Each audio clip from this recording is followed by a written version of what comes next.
Hi, welcome to the weekly news roundup. I'm Vida and these are your headlines. The government rejects Vietnam's request to naturalize its citizens in the kingdom. Education officials launch success of national exam. President Building Committee review hundreds of projects. Hun Sen issued ultimatum to tycoons.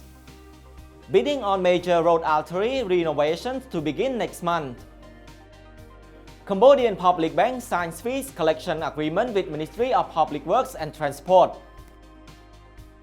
As always, we start with national. The government has rejected Vietnam's request to automatically naturalize its citizens who are residing in the kingdom without legal documents. The request was made by the Vietnamese government during a two-day conference in Quang Ninh province last weekend. The conference, the 7th Conference of External Relations Committee, was attended by Laos, Cambodian and Vietnamese parliament members. The rejection follows a report by the Interior Ministry in February that stated about 82,000 foreign nationals held invalid documents and the majority of them hail from Vietnam. Chien Won, chairman of the National Assembly Commissions on Foreign Affairs, International Cooperation, Information and Media on Monday at Phnom Penh International Airport, said the government noted the request but responded by saying Vietnamese citizens must follow regulations.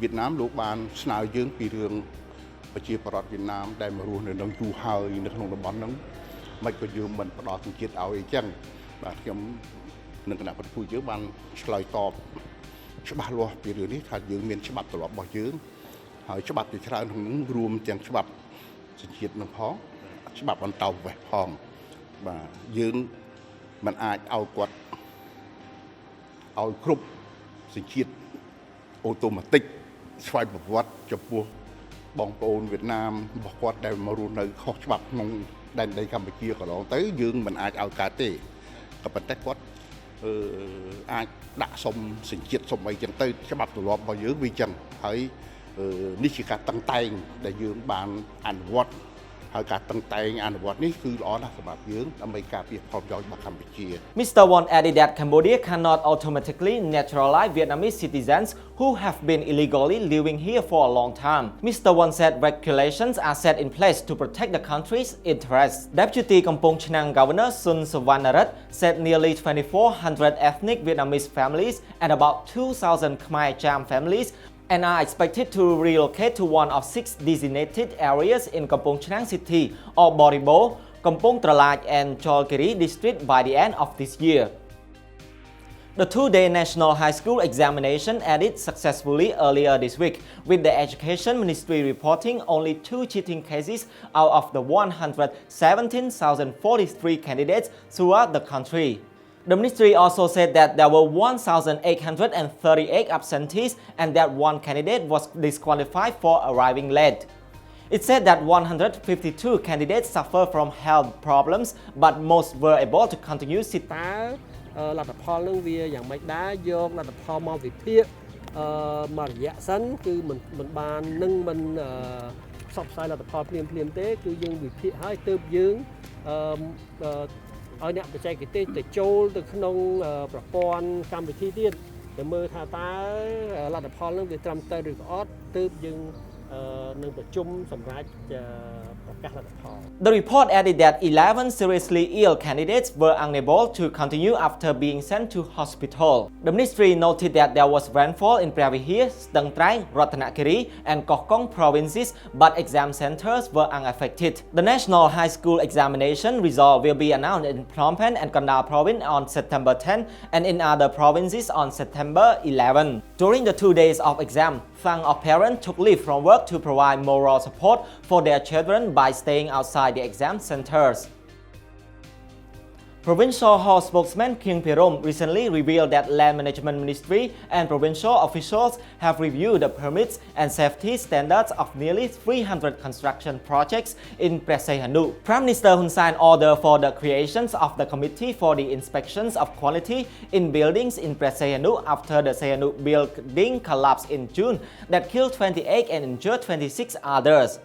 The committee is tasked with reviewing technical aspects, standards and safety of buildings under construction. It has the authority to draft and file a report to the Land Management Ministry. Mr. Pirum told Khmer Times that from 2017 to last month, nearly 820 projects were approved to start construction. He said 2 buildings have been ordered to be demolished after authorities discovered the buildings were unsafe. Mr. Pirum said, quote, "The committee has reviewed 297 construction sites. The 2 buildings came under scrutiny after pictures of cracks on their structures went viral online." Mr. Pirum said not all buildings will need to be reviewed, but 22 unlicensed construction sites in Sihanoukville were told to halt operations. Land Management Ministry Chiasopara said in a statement that legal action must be taken against construction projects lacking permits.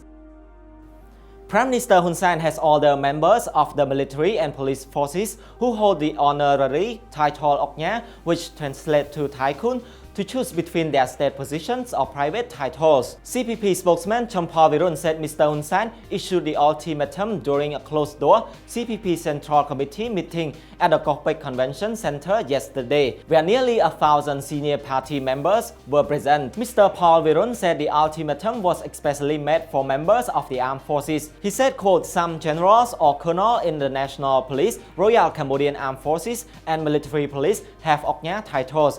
They now must choose." In 2017, Mr. Hun Sen, who was president of the CPP, issued a sub-decree noting that anyone who wants the tycoon title will need to contribute at least $500,000 to the government. Mr. Paul Virun said the defense and interior ministries are required to submit a list of tycoons working under each ministry to the Prime Minister's office. And now to our top business stories. The Ministry of Public Works and Transport announced that the renovations of National Road 4, which connects the capital with Sihanoukville in the south, will begin early next year. The ministry said bidding for the project will start in September. National Road 4 is one of the main thoroughfares in the kingdom, connecting Phnom Penh to Cambodia's only deep sea port located in Sihanoukville. National Road 4 will be upgraded to ease traffic problems. Sun Chanthol, the Minister of Public Works and Transport, said yesterday during a visit to Sihanouk. The road endures heavy traffic as it links to several economic zones and rich agricultural areas, including large-scale farms. The renovations project has a budget of $110 million provided by the World Bank in the form of a loan. Mr. Chanthol said, quote, "The feasibility of study on the project has concluded and we are now ready for public bidding to begin."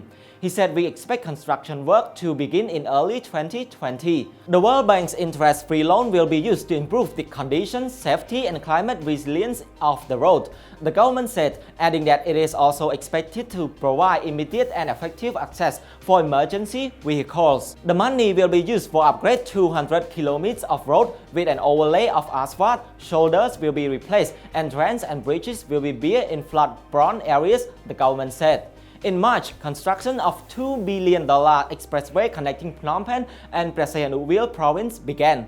According to the government, the expressway will be ready for use before the end of 2022, when the coastal province is scheduled to host the ASEAN Summit. Wasim Surya, the ministry spokesman, told Khmer Times that work on the expressway is developing according to plan, with China Road and Bridge Corporation. The Cambodian Public Bank and the Ministry of Public Works and Transport yesterday signed a memorandum of understanding, giving the bank the authority to collect public service fees on behalf of the government. Pan Jintong, head of Indo-China operations, signed on behalf of CPB, while the ministry was represented by Secretary of State Permali. The signing was held at the Sunway Hotel yesterday. Under the agreement, CPB can collect fees for vehicle registrations, technical inspections, driving licenses, and transport business licenses. Mr. Pan said CPB is honored to be the first commercial bank appointed to collect public service fees in the kingdom. He said, quote, "The appointment not only reflects the public's trust and confidence on our institutions, but also the government's confidence that we are the right bank for the job."